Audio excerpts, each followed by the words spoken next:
Good morning, everybody. Welcome back to It's Too Easy. That's what I should call this program. Today we've got a unique opportunity. We're going to replace the dishwasher. This is the new machine. I've already removed the old machine. I've already taken the three connections. Remember, there's three connections. There's water supply, the drain, and a power supply. Okay, if you look here, here's your water supply. There's a valve underneath the sink that you need to turn off. You don't want to unhook this from the old machine, because water will come spewing everywhere and you'll be running like wildfire trying to figure out how to shut it off. So we shut it off first. The electric is here. This is a typical way to do it. They give you enough whip so you can hook the machine up before you push it back into the wall. Okay, I've already gone into the garage and shut off the breaker that runs that. So the old one has been completely removed, and now we're going to place the new one, and I'll show you just how easy this is. Okay, so let's get started. Okay, so now we're going to start. I'm going to start with my electrical connections. You can see here I've removed a little screw here. I've removed the cover, basically two screws that attaches to the front of the machine. It's just kind of a beauty cover. I needed to get at this little box. I've removed the screw. There's one screw that goes in there, and that's where your wire connectors are going to go. The green screw here is for your ground wire. Okay, now you've got your hot wire, which is typically the black, and your white, which is a neutral. Okay, also here on our old connections is your black wire, your hot wire, your neutral wire, and your ground. All we have to do is make these three connections. I've made it easier to see by laying the machine on its back. It's not going to hurt it. I'm going to go ahead and make the connections for the electric, and then we'll get into the water connections and the drain connections. Okay, so I've made my electrical connections, white to white, black to black, with the wire nuts. Now I'm going to take my drain hose, which is this one. There's a hole in the side of the cabinet here. I don't know if you can see it. There it is, up in the back. The line coming out is your water line to feed the machine. And I'm going to go ahead and put the drain hose into that position so that later, see, it's up in there. Now when I get the machine moved in, I can make the connection underneath the sink. Now we have a unique situation here. If you look at the floor, let me get my flashlight here. You see where they stopped the tile at the old machine. That's going to make this machine actually drop about 3/8 of an inch, and we need it to be tight to the bottom of the counter, because later I'll show you what these two tabs do here that hold the machine into place. So what we're going to have to do is get it in a position where it's close. Okay. And we can see that we've got a lot of space here. Well, the legs are on this machine, on all these machines, are adjustable. If you look down here, you see this little leg here, and there's another one in the back there. You merely unscrew them. They have little feet on them, and that's what you use to adjust the machine. I'm going to have to reach in there and adjust the machine after it gets over the tile, and I merely do that with a crescent wrench. The only tools I really need here are my crescent wrench and a screwdriver. It's typically all you need to make the connections on these machines.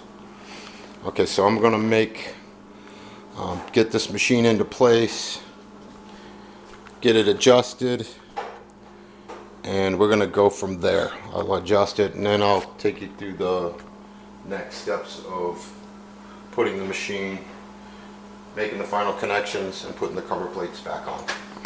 Okay, so I've got my power connected, put my little cover plate back down underneath there, put that back on. It's got power to it. The next thing I did is I got it in place, got it all level, put my screws on the two tabs up into the bottom of the counter so it doesn't move. The machine is stable. I've got my drain connected. I don't know if you can see it here. A little dark. Let me get a light. There's my drain right there. I've got to get a screw clamp for that and make sure it stays on there snugly. The only thing left for me to do after that is to connect my water line, which will connect right up under there. You see the little spigot sticking out here where my finger is, right there. So I'm going to make those connections, put my cover plates back on, and we should be done. Okay, so one more thing. Here's my little helper. Hey, little helper. He's right around trying to help me out here. Sure he is. Gotta look inside the machine when you get it. Inside the machine could be some plastic packages. It's gonna have the user's manuals, the installation guide, which is very simple. You can see here, there's very few tools needed. And basically, just take all that stuff out and make sure nothing is attached to any of those. At the bottom there, make sure there's nothing in there holding anything together. And let's finish putting this thing together. Okay, so we ran into a couple of difficulties, and I'm kind of glad that we did. There's a couple of things missing with the dishwasher. That's very important, that if you're going to buy a dishwasher, either you're going in or you're buying it online, you get the right components for the machine. Okay, the feed line for the water, I'll show you a photo, that goes up underneath the bottom. It's supposed to have a connector. This is the connector. If you look at it, it says dishwasher elbow. It did not come with the machine. I'll open it for you here. Show you what it looks like. It's just a simple elbow. It screws up onto the white spigot in the photo, and your water line feeds here. Now this is a compression fitting type elbow. There's a brand new compression fitting in here. If you take the nut off, you see the little ring inside there. Little ring. That's what's called a compression fitting. It goes inside of the nut. Now what we're going to do is take the original water line, cut the end of it off, get rid of the old one, put on this new one so that we know that it's not going to leak and the rubber seals are new.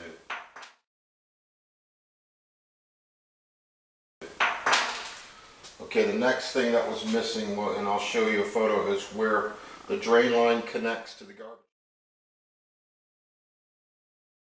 They didn't give us the simple strap clamp. Okay? We need to clamp that because it's going to have a lot of pressure from the machine and it could blow off, and all of that mess is going to go inside underneath your countertop. Okay, so we need to make sure that we strap everything tightly. It's a good thing that we did run into this situation, that way I can point it out to you. Just make sure that when you buy your new machine, you talk to the salesman or you go online and you make sure you get all of the components. Okay, this is like $5 for these things, and it could take you an hour to 2 hours to make a trip to get these little things. Save yourself some time, get that stuff when the machine comes in and you have everything you need. Now we're going to finish our install.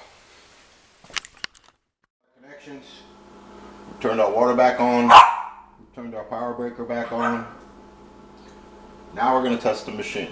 It is lit up so that I know it does have power to it. Well, let's see what it does. Check it for leaks. I've got my little beauty cover back on in the bottom. I think we're good to go. Let's get crazy.